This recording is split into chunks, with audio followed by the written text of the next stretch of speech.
Hi friends, in my last video we discussed how hypnosis and its cousins like NLP, CBT, act and commitment therapy, energy psychology, etc.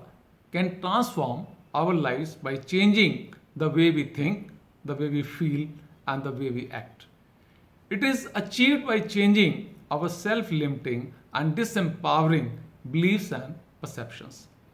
Before we enter this mind domain, let us try and understand distinction between the brain, the mind and the consciousness. Without this clarity, it would be very difficult to comprehend the intricacies of this complex subject. Let us start with the brain, the grosser of the three.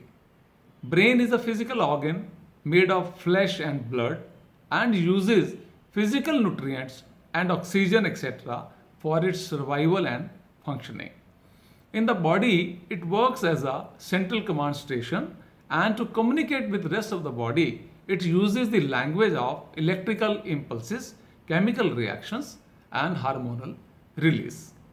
Since brain does not have direct access to the outside environment, therefore it depends upon the mind for inputs to effectively respond to the stimuli and to maintain and protect the body.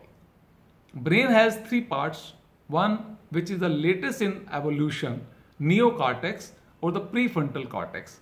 This part is mainly associated with the conscious mind. And other two parts are the mammalian brain and the reptilian brain, which are mainly associated with the subconscious mind. Mind as such is not a physical organ, it's intangible, hence not found inside the body. It is a part of our energy field that surrounds the physical body and also of our astral and causal dimensions. Mind is sustained and energized by the power of prana or chi energy, which uses the breath as its vehicle to flow in and out of the body. Here, if you are a bit skeptical about the concept of field or about other dimensions of the being, remember that there are such things as invisible magnetic fields and gravity fields. Your mobile phone is one such example. It works on radio waves produced by electromagnetic field.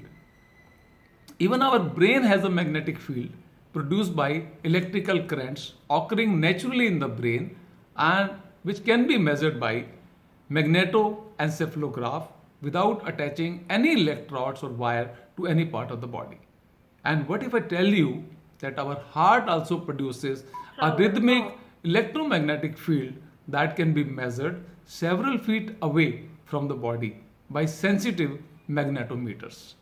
To function inside the human body, mind is dependent on inputs provided by our five senses or their physical manifestation, the organs of perceptions.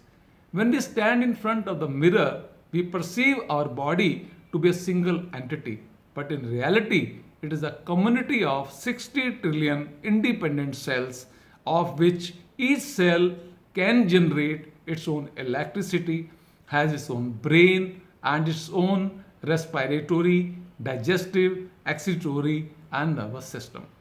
In this body kingdom of 60 trillion residents, the mind is the central voice. It is the mind that produces the illusion of one single entity, which we call myself. Now we shall try to understand consciousness in brief. Soon I shall be posting a detailed, in-depth video on the nature of consciousness. For now, it should be sufficient to understand consciousness is everything that you can imagine, think, or perceive through any means. Everything tangible or intangible, including our brain, mind, the astral and the causal dimensions, the cosmos, the universe, or the multiverses is manifested or unmanifested. It is all the reflections of the consciousness. All that out there is conceived, constructed, and governed by this non local, inconceivable, dimensionless reality which is beyond space and time. It is equivalent to what Vedanta calls Parabrahman, Bible calls God or Spirit, Quran Sharif calls it Allah, Buddha calls it Shunya or zero, and quantum physics calls it the energy field. The Yoga Vishishta describes consciousness as that which cannot be seen but without which there is no seeing, that which cannot be perceived but without which there is no perception, and that which cannot be imagined but without which there is no imagination. In next video, we will discuss the two parts of our enigmatic mind and how they function.